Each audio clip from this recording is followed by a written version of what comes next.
രാജ്യത്തെ കൊടും ചൂടിന് അന്ത്യം കുറിക്കാൻ സുഹൈൽ നക്ഷത്രം 2 ആഴ്ചയ്ക്കുള്ളിൽ ഉദിക്കുമെന്ന് എമിറേറ്റ്സ് ആസ്ട്രോണമിക്കൽ സൊസൈറ്റി. സുഹൈൽ നക്ഷത്രത്തിന്റെ വരവോടെ യുഎഇയിലെ കൊടും വേനൽ അതിന്റെ അവസാനത്തോട് അടുക്കും. ഇതോടെ രാജ്യം കൂടുതൽ മിത ശീതോഷ്ണ ദിനങ്ങളിലേക്ക് പരിവർത്തനം ചെയ്യപ്പെടും. എന്നാൽ ഈ ദിവസങ്ങളിൽ താപനില പെട്ടെന്ന് കുറയുകയുമില്ല. അറബ് സമൂഹം പരമ്പരാഗതമായി കാലാവസ്ഥാ മാറ്റത്തിന്റെ ചിഹ്നമായാണ് സുഹൈൽ നക്ഷത്രം ഉദിക്കുന്നതിനെ വിലയിരുത്തുന്നത്. സുഹൈൽ നക്ഷത്രത്തിന്റെ വരവ് രാത്രികാല താപനില ക്രമേണ കുറയാൻ തുടങ്ങുമെന്ന് സൂചിപ്പിക്കുന്നതാണ്. ഇത് കാലാവസ്ഥയിലെ മാറ്റത്തിന്റെ ആദ്യ സൂചനകളെ സൂചിപ്പിക്കുന്നു. പിന്നീട് പകൽ സമയങ്ങളിലെ ചൂടിനും കുറവുണ്ടായി തുടങ്ങും. ഈ നക്ഷത്രം ഓഗസ്റ്റ് 24 മുതൽ പുലർച്ചെയാണ് ദൃശ്യമാകുകയെന്ന് Emirates astronomical society chairman Ibrahim Al Jarwan അഭിപ്രായപ്പെട്ടു. ഇത് ഒരു സുപ്രധാന കാലാവസ്ഥാ വ്യതിയാനത്തിന്റെ തുടക്കം കുറിക്കുന്നുവെന്നും അദ്ദേഹം പറഞ്ഞു. സുഹൈലിന്റെ വരവിനെ തുടർന്ന് ഈ പ്രദേശത്ത് ഏകദേശം 40 ദിവസത്തെ സുഫ്രിയ എന്നറിയപ്പെടുന്ന പരിവർത്തന കാലാവസ്ഥ അനുഭവപ്പെടും. ഇത് തീവ്രമായ വേനൽക്കാലവും തണുത്ത താപനിലയും തമ്മിലുള്ള വിടവ് നികത്തുന്നതിന്റെ പ്രതിഫലനമാണ്. ഒക്ടോബർ പകുതി മുതൽ കാലാവസ്ഥ ക്രമേണ സ്ഥിരത കൈവരിക്കും.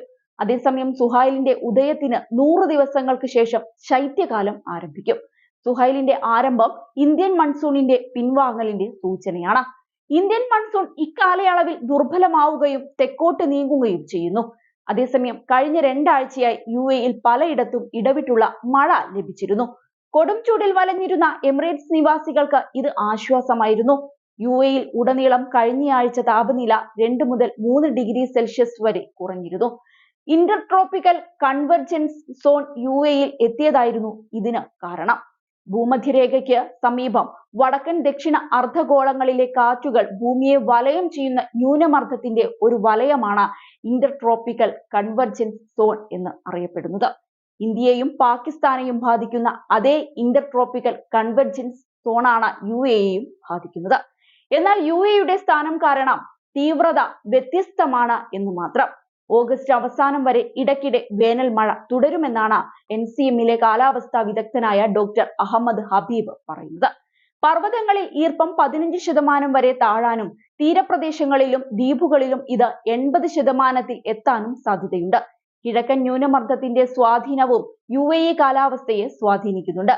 ITCZ വടക്കോട്ട് നീങ്ങുന്നു. ഇത് ഒമാനിലും യുഎഇയുടെ കിഴക്കൻ ഭാഗത്തും ന്യൂനമർദ്ദം നീട്ടാൻ കാരണമാകുന്നു. നിലവിൽ അൽ ഐനിലെ നിരവധി സംവഹന മേഘങ്ങൾ ആ പ്രദേശത്ത് കനത്ത മഴയ്ക്ക് കാരണമായേക്കാം. അൽ ഹമീം പോലുള്ള പ്രദേശങ്ങളിൽ മഴ പെയ്യുമെന്നും പ്രതീക്ഷിക്കുന്നുണ്ട്.